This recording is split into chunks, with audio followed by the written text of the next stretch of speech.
Am I the a-hole for being the reason my mom's marriage is falling apart? I 18F feel like my mom blames me for her marriage ending, and I honestly don't know what to think anymore. My dad passed away when I was 7. A couple of years later, my mom started dating her husband and they got married when I was 11.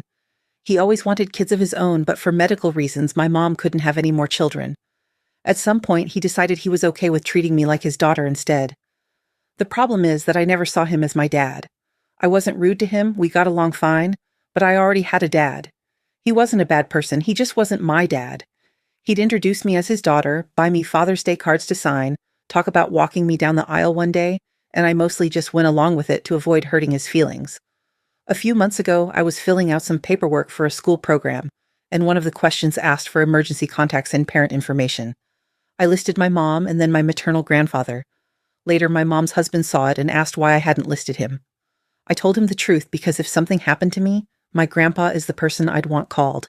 That conversation apparently hit him hard. A few weeks later, he told my mom he couldn't keep pretending things were going to change. He said he wanted a family and always hoped I'd eventually see him as a parent, but after all these years, I still didn't. Then he moved out and filed for divorce. Now my mom keeps saying I was the final straw. She says he loved me like his own child and I never gave him a real chance. She keeps telling me that if I'd just accepted him as family, maybe none of this would be happening. I told her I never asked him to leave and I never lied to him either. I tried to be respectful, but I can't force myself to feel something I don't feel.